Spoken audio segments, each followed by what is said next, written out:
Assalamu alaikum wa rahmatullahi wa barakatuhu. Thank you so much, everyone, for joining. I'm a bit under the weather, so apologies for my groggy voice. However, inshallah, Bismillah ar-Rahman ar-Rahim. Let's begin the session, as I don't want to take away from the time of others or other things that are scheduled for you after this class, inshallah. So today's hadith is a very beautiful and important hadith, especially keeping in mind that we are entering a very beautiful month. We are just few days away, 15 days away from the Ramadan, and that is a month. In fact, every day, every moment is a time where you can experience or do amal on this hadith, and why Ramadan is a very good thing that's coming up close, and why you can really work on applying this hadith is that in Ramadan, people tend to find it easier to do certain acts of good deeds, right? Ibadat becomes easier, and people are offering much more nawafil. Many people have been trying to make a habit of reading the Quran daily, but they're not able to do it in the whole year. But in Ramadan, they're able to complete the entire Quran in a month. And then from the Hajj to putting to have to fasting daily, all of these things happen, and people are able to do more of ibadah in Ramadan. And hence, if you start from today and you take the 30 days of Ramadan or 29 days and 15 days today, so you'll be more than 40 days of incorporating this hadith, the action that's being taught in the hadith, into your life. And that would, inshallah, enable you to develop a habit of it, because there are different sciences and different researches that show different time periods that it takes to develop a habit. But 40 days is something that also comes in religious literature. So, inshallah, let's begin. Let me share my screen so that um,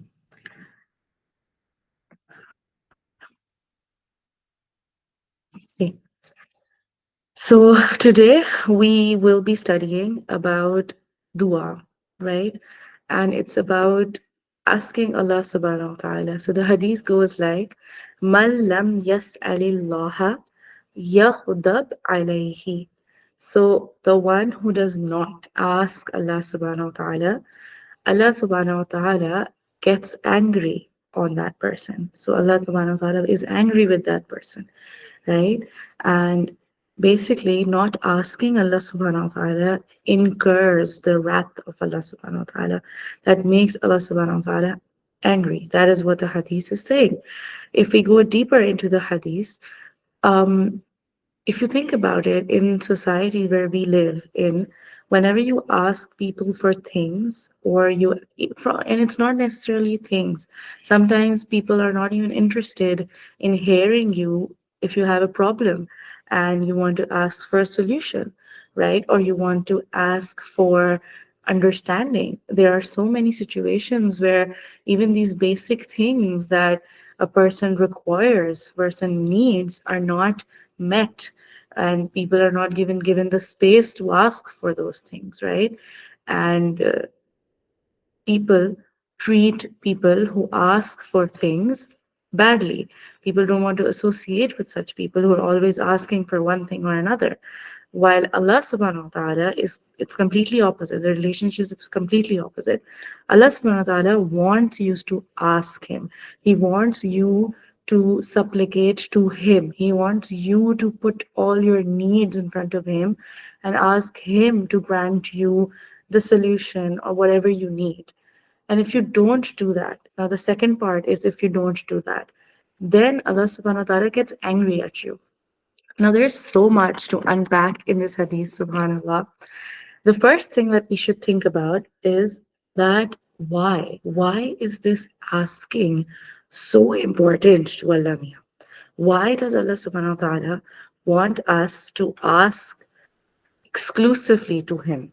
And if we don't do that, he's angry at us because, there are so many things, so many deeds that people don't do. But in the hadith, it doesn't come that not doing. It says that it's nafarmani of Allah subhanahu wa ta'ala, it's disobedience, and Allah doesn't like it. But Allah getting angry, there are only few things that come to us that tell us that if you don't do this thing, or if you do this thing, Allah subhanahu wa ta'ala gets angry at you. And things like riba are one of them, right? So the interesting thing is that Allah subhanahu wa ta'ala, we find out, becomes angry if you don't ask him, which I feel is something we should unpack. Because what does it signify? It signifies two very important things that a moment, a Muslim, should really have clear. Number one thing is that if you have a need, okay, who do you go for to ask for that thing? The person who's able to give it to you, right? So, for example, if you need money, right, you wouldn't go to your poor relative, or you wouldn't go to a friend who doesn't have money. You're going to go to the person who has it. And maybe you're going to seek out the person who has the most of it, right? Because you need it, right? So, you wouldn't go to somebody who's just making medium income. You might go to someone who's making a lot of money to ask for a little bit from them. So, whatever need we have, be it understanding, like you want people to understand you want someone to understand you, or you want someone to make you happy, right? You want happiness, you want something like pleasure, or you want some monetary or some worldly thing. Whatever you need, you go to the one who has the most of it, right? And the fact that you do not even think about going to Allah indicates that you don't really grasp who Allah is. So when you say La ilaha illallah, the meaning of ilah, the meaning of God, the meaning of what Allah means is not open onto you. You don't understand that before going to anyone, you should know that the one that you have around you, near you, in your circle, who has the most of what you need, is Allah. Be it anything, it could be anything from money to relationships to emotions, anything. If you're feeling sad, you should, the first thing that should come to your mind is, who can give me happiness? What can give me happiness? The answer that usually comes to in our mind is maybe watching a movie on Netflix or on some other streaming channel, or watching a drama, or picking up your phone and having a chat with someone. We tend to do these things, but we don't think that if you are sad and happiness is what you want, the one who can truly give you happiness, who can truly uplift that feeling of sadness, is Allah. And the moment you choose something else, someone else, it's like an unconscious declaration, or it shows that unconsciously you are not aware of the grandiose of Allah, of how big and how mighty He is, and of what He can grant. And that is something that makes Allah subhanahu wa ta'ala angry. Think about it in this way: you have a loved one. It could be your mother, it could be your spouse, your father, anyone who's super close to you, who's with you every single day, every moment of your life. This person has been with you, and he has surplus of something. For example, he has money, he has extra money, and you need more money. You need, because of some reason, you need some cash, and you don't go to that person. You end up going to some lowly individual who's much further away, who doesn't know your circumstances, etc. You end up going to that person. The first thing that happens is that when the person who's close to you finds out, they feel that they feel angry at you. That why did you go to this other person when I'm here? Why did you find the need to do that? And the second thing, the problem is that it's more likely that whoever you go to or whatever you do that isn't Allah, that person or that it is possible that that person might later on in some gathering or in front of somebody or to you say something that you might find very embarrassing because you borrowed money from them or you were very sad and you reached out to them to share the things that were bothering you, and then you find out later on it could like this thing these things happen to people. For example, somebody there is some muallima or some ustaza that they are taking classes from and they are in pain and they have problems, and they, instead of thinking about asking Allah subhanahu wa ta'ala, they go up to that teacher first and they ask that teacher or this person that they think is pious and will able be able to guide them, and they ask that person that, okay, I have these problems, what should I do, you know and this person, it is entirely possible that they guides them towards dua, that they should make dua to Allah subhanahu wa ta'ala, and that is what it should be. Whoever comes to you with a problem, the first thing you should tell them is to ask Allah subhanahu wa ta'ala for a solution. And then try to think of or give solutions. But the first thing is to direct that person to Allah subhanahu wa ta'ala. Because then, for example, the same teacher, then in some later session or class, they're making you as an example for some really um, an example of something not very positive. That they're talking about that, oh, people have such issues when in society you see so much pain and suffering, and there are people who have problems with XYZ things. And you at that moment would feel so low and so bad because your suffering, your grievances, your problems are big to you. They matter to you. You feel them. Some people might not consider them big enough, but some people might. That doesn't matter. That doesn't take away from your pain.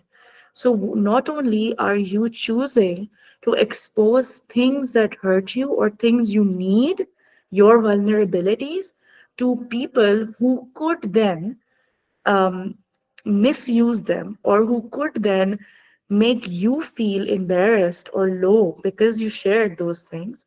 Not only are you doing that, but you're also being so stupid, I would say, that you're not going to the one who is so close to you every day, every moment. You don't even need to pick up your cell phone to make a call to that person, that not a person, to the one. You just have to speak, and he is listening. That is why in the Quran, Allah subhanahu wa ta'ala says, وَقَالَ رَبُّكُمْ أَدْعُونِي أَسْتَجِبْ لَكُمْ, that call upon me.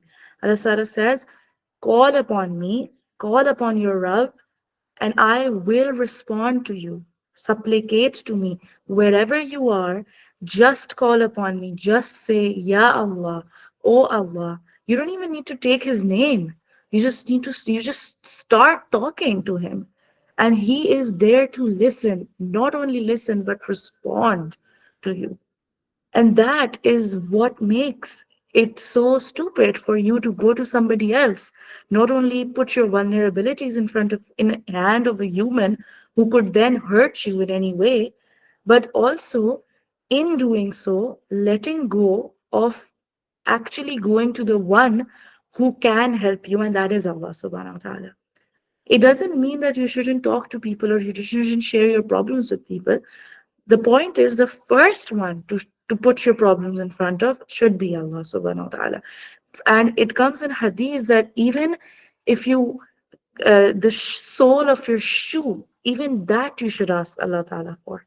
That is so interesting that usually when our mobile phone gets, like some problem happens to our mobile, or when our shoe heel breaks or something like that happens, the first thing that comes into my, even when we get sick, the first thing that comes into our mind is to get that Panadol, or to go to the cobbler and get our shoe fixed, or to go to the technician and get our mobile fixed. The first thing that comes in our mind is people, right?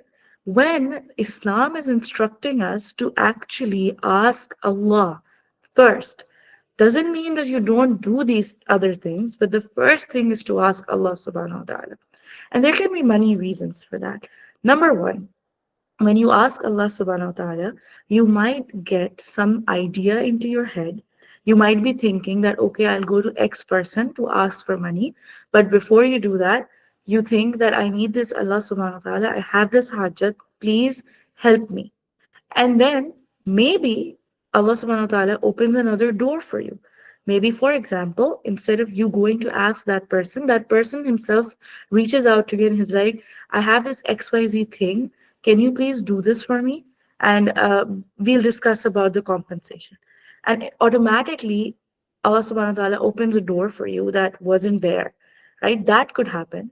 And then also, your mind could, like it could remind you of something that you'd heard, that okay, this X person, I remember this, like anything could come into your mind to stop you from doing something that might not be the most positive outcome for you, because you made dua and you sort of thought about what you're about to do, or you asked Allah subhanahu wa ta'ala for that help. So number one, that is something that can happen.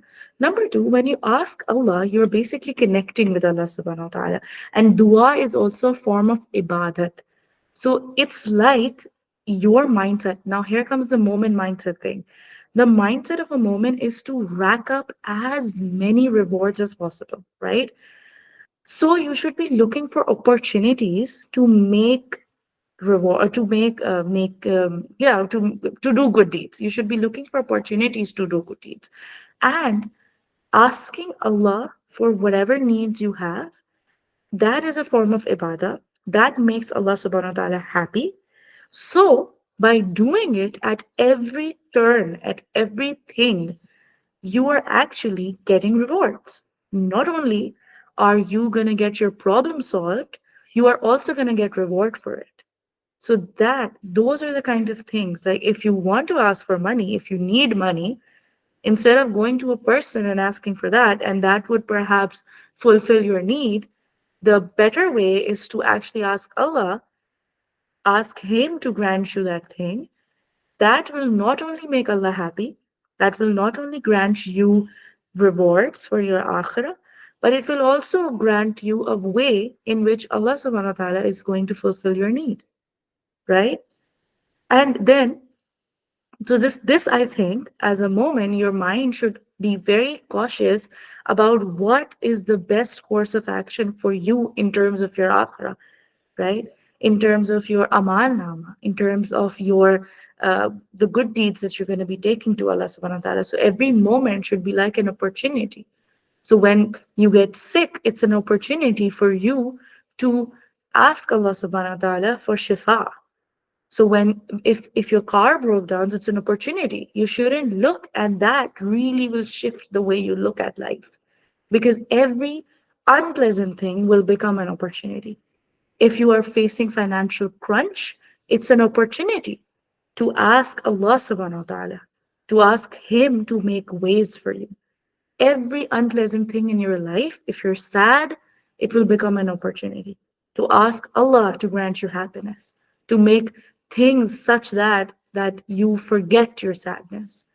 Anything unpleasant in your life will become an opportunity, and that will literally change the way you live your life, because you will become a person that when you're faced with problems, you don't see problems, you see opportunities, because every problem needs a solution. And who do we go to for a solution? We go to Allah. So it's an opportunity for us to actually turn to Allah subhanahu wa ta'ala, because Allah subhanahu wa ta'ala gets happy when a person asks Him. Literally, it comes in hadith, ad-du'a mukhul ibadati, that dua is the essence of ibadah. It's the essence of worship. That's the power of dua, right? So being able to make dua is actually a very, very big blessing from Allah subhanahu wa ta'ala.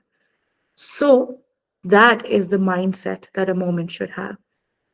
Having problems is actually not problem. It's actually an opportunity to do more good deeds, to ask Allah subhanahu wa ta'ala. Another very important thing that comes out of this is that when you have problems and you understand that this is an opportunity to ask Allah, that will help you build your relationship with Allah subhanahu wa ta'ala. And what is more important than that? Imagine you are going through a financial problem, and when you come out of that, you come out with this beautiful new relationship bond with Allah subhanahu wa ta'ala. Not only are your hardships eased, because you have this sense of tawakkul and belief that Allah, you're asking Allah, so Allah will make ways for you. But also, you get this very beautiful thing as taqwa. You get tawakkul, which is another thing that Allah loves. So it's like literally stumbling, getting a problem is like stumbling upon a gold mine, because through problems you can get close to Allah. You can become a person of taqwa. You can become a person who only asks Allah, and you could become a mahbub of Allah subhanahu wa ta'ala, right? If a person who doesn't have any problems in their life, they might not get that station that you might. What do you think? The prophets, they did not have problems? All the prophets, like literally, sometimes I think about it, our prophet Muhammad sallallahu alaihi wasallam, he literally has been through almost all sorts of problems. Lost his wife, he lost his kids, he buried them himself, he lost family members, he went through extreme sadness, pain, he was hurt, people threw things on him, the kind of problems and pains, he even suffered with illnesses, right? Black magic also comes in Sirah that happened on him. People ostracized him. He was exiled. He didn't have food to eat. That in the when they were exiled in Shib Abi Talib, such painful things. He endured all of those problems. So problems are not problems actually. They're opportunities for you to ask Allah and then be able to get Allah to be happy at you, to get Allah to be razi with you, to get Allah to love you. So that is something you should understand. The Quran really stresses on making dua. It shows many duas, from prophets asking for forgiveness, to prophets asking for hidayah, to prophets asking for sabr. We have two prophets asking for like spouses, right?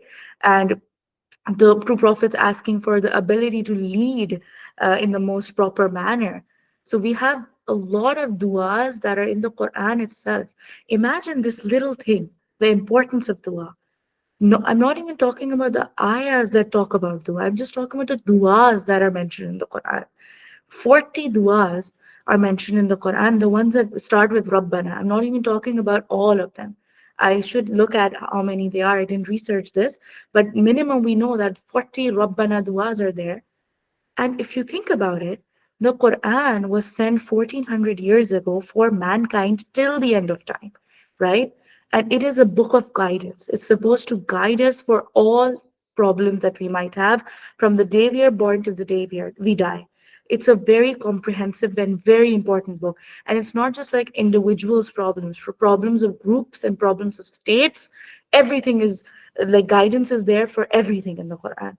So, but it's a small book. It's not a very, if you think about it, the kind of promise that Quran makes that it's guidance for mankind till the end of time, such a text or would should be like volumes and volumes. But no, Quran is one single book, around 600 pages.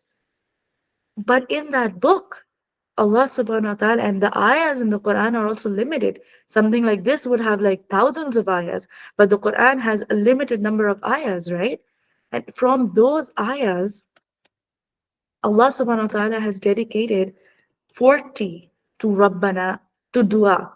More than that, I'm pretty sure, are there for dua, related to dua, but what is coming to mind about the Rabbana dua, I know there are more duas in the Quran that start with different ones, but the Rabbana duas only 40 ayahs have been dedicated to that.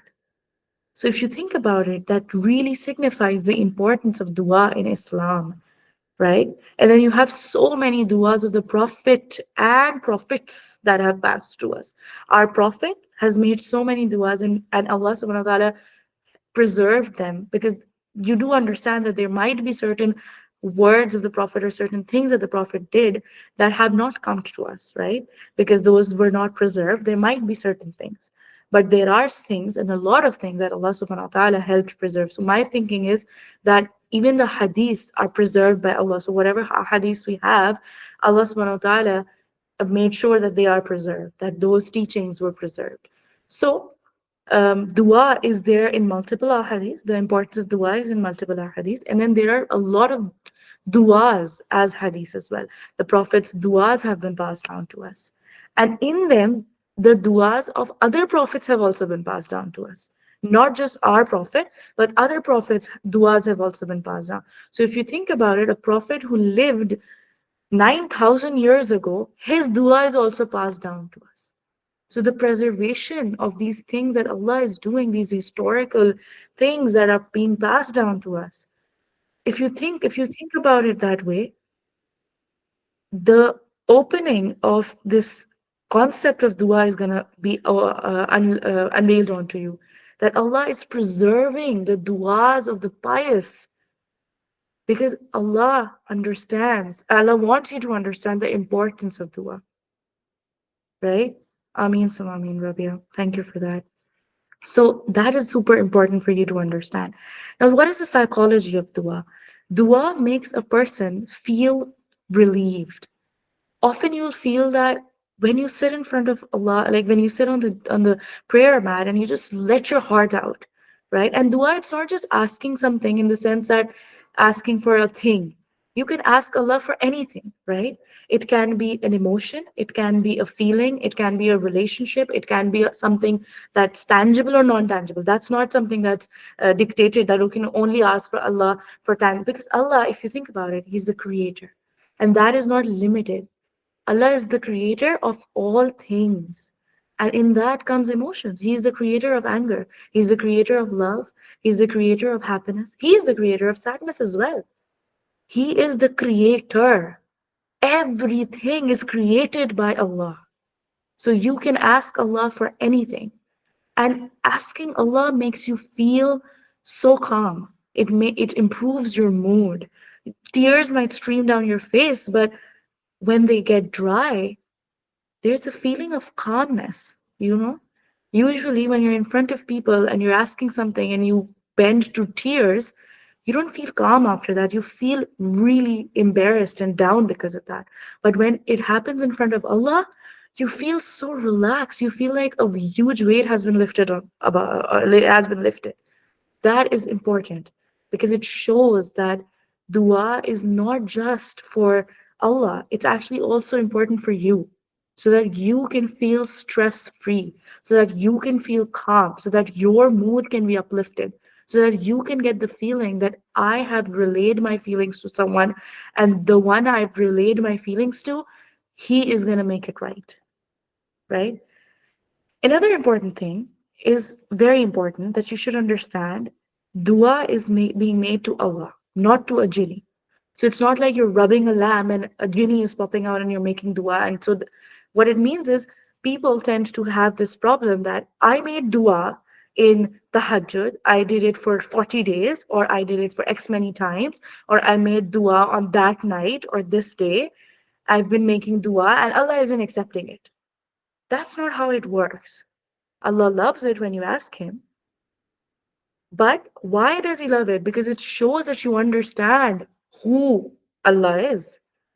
So, if on the other hand, you're sort of becoming this demanding, tantrum throwing teenager that I've been asking and He's not accepting it, He's not your servant, Nauzubillah. He is Allah. He is the creator. He created you. So you are not supposed to be demanding from him. You can't be like, oh, I've been asking him for in tahajjud for 40 days and he's responding to me. He is responding to you. But you should have a correct attitude towards dua. You should be humble when you ask Allah, right? That is also very important. What does it mean when your dua is not being? Because in the Quran, Allah is saying that I will respond to you. Astajib lakum. I will respond to you. So then we have that if a dua is not manifested as you have asked for it, then either you are going to get reward in the akhirah for that dua. And imagine you would actually be happy in the akhirah because in the even if you're a person who asks Allah for everything, right? And maybe in your entire life you asked for a million things and you only got 50,000 of them. But in the akhirah, you'd be very happy for that because, imagine your scale is tipped towards the more bad deeds one, and suddenly these 50,000 good deeds stream into your scale, and it tips towards the good deeds one, and you are ending up in Jannah, and you're like, how did I get those? And you find out that, oh, these are the unanswered du'as. Not unanswered, the ones that were not accepted. Because see, it's he will respond to you. That doesn't mean he will accept it. ये नहीं अल्लाह ने बोला. अल्लाह ने ये नहीं कहा है कि जो बोल मांगोगे मैं दे दूंगा. No, that's not how it is. You're not going to get whatever you ask for. You're going to get a response, but a response could be he either gives you something better, he either protects you from that thing that you're asking for, and he gives you a reward for it in the akhirah, because obviously you asked for something and you didn't get it, so Allah instead gives you something better in the dunya and also gives you something in the akhirah. So there are different ways in which Allah will respond to it. It might not be exactly what you want, because similarly in the Quran Allah also says you might want something which is not good for you, and so you might think it's good for you, but it won't be good for you, and you might think this is bad for you, but it is good for you. So Allah knows what's good for you, so He will give you that, right? And hence, understand the mechanism of dua. It is something that shows that you know who Allah is, and that's why you're asking Him. Now, how Allah responds, it's up to Him. But remember that Allah loves you more than 70,000, 70 mothers, and 70, when it comes in religious literature, actually means infinite. So the love of Allah, and then it comes in the hadith that Allah subhanahu wa ta'ala's love, the amount of love Allah has, He's only given 1% of it to the dunya. And 99% of it is He's going to show it in akhirah. Imagine if this is 1% what we have in this dunya, the love of Allah, He's only doing 1% of it, He's showing it, and then He'll give 99% of it is going to be in the akhirah. Then imagine what kind of love that is going to be. So remember that this is Allah. He loves you. He literally loves you. That is why you have prophets. Prophets, imagine who prophets are. Prophets are chosen ones, but in the world we live in, the chosen ones, the kings and the queens, how luxurious their lives are. They're just untouchables. People can't say anything to them. They're just so full of power and so luxurious, and they have this amazing, pleasant lifestyle as if they're in paradise already. But the prophets, the actual chosen ones, been through so much pain and suffering. Why? Because and what does it show you? It shows you something about Allah. Because what is the role of a prophet? He's a messenger. He's supposed to relay the message of Allah to the people. And Allah is making them go through pain and suffering. Why? So that you can get the answers, so that you can get the message, so that if you go through the same pain and suffering, you can recall the pain and suffering of your prophets and feel a sense of, that somebody else has been through the same thing. So Allah is making His chosen ones go through so much pain for you, so that you don't feel alone in your pain. That is the love of Allah subhanahu wa ta'ala. So please understand that if you ask something, Allah is not going to give you something that is bad for you. Allah will ensure that He gives you what is good for you. So even if you don't get what you asked for, understand that you actually got something better, right? And then when it comes to how to make dua, I wouldn't want to spend few minutes on this. So maybe we could take this hadith into the next class and have a proper discussion on how to make dua, right? I'll research some duas and sort of get into the structure of them and try to take out some points from them. So, inshallah, about how to make dua, I will work on this. I'll look at some duas in the Quran and some duas in the Hadith and sort of create a structure out of it to sort of understand how Allah subhanahu wa ta'ala has taught us to make dua. And inshallah, I'll try my level best to make it as beneficial as possible. May Allah subhanahu wa ta'ala grant that ability to me. And yeah, please do send me anything you find on Rabbana duas or any other types of duas. And any input is super important, because obviously Allah subhanahu wa ta'ala guides whom He wills, and He can guide you about something and not me. So you could definitely share that with me. With that, let's just make a very short dua and end the class. May Allah subhanahu wa ta'ala enable us to do amal on the things that we read, the things that we study, and may He open, may He unveil the benefit of doing amal on those things, and in so that we can better do those things with pure sincerity. And may Allah subhanahu wa ta'ala count us amongst the sabiqun as-sabiqun, as He talks about in the Quran, the ones who are in the forefront and the ones whom He is pleased with. And may He raise us amongst the pious and the sadiqeen. And may Allah subhanahu wa ta'ala grant us the ability to make Him razi by the time we pass. And may He grant us the best of ends, and may He enable us to spread His religion to people, and may He make us good models, role models of Islam, and enable us to walk on the Sunnah of Nabi Pak sallallahu alaihi wasallam. May He make us really good friends with the Quran. May He enable us to understand and do amal and to teach the Quran, and may He grant us the hidayah to live our lives in accordance to what makes Him happy, and protect us from a life that makes Him angry. And a special dua that I actually took inspiration from an existing dua is that may Allah subhanahu wa ta'ala accept that dua for me, that the best dua that anyone made from Hazrat Adam and will make till the last man who will come on this earth. May He accept the best duas of anyone from the beginning of time till the end in my haq, and may He protect me from the worst of things that people have asked for protection from the beginning of time till the end of time. May He include me in protecting from those things as well.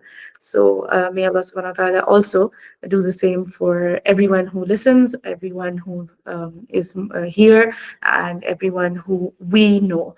So and all the Muslims and the Muslimat. So yeah, thank you so much for joining. And I could actually go on with the duas, but may Allah subhanahu wa ta'ala really make us from amongst the ones who make dua to Him and only Him. Inshallah, I'll see you tomorrow. I was thinking that we should have class because we've missed two. Let me know what you think. I think we should have it because there's a momentum of today's class, so we should have one tomorrow, and then we can start from the next week. Sunday is usually the revision week, so we could skip that class, or I don't know. We'll work it out on the WhatsApp group. Other than that, is there anything that anyone wants to point out? So please go ahead, and or I'll just stop the meeting, and then we can continue conversing. If there's nothing, then you're welcome to leave the session.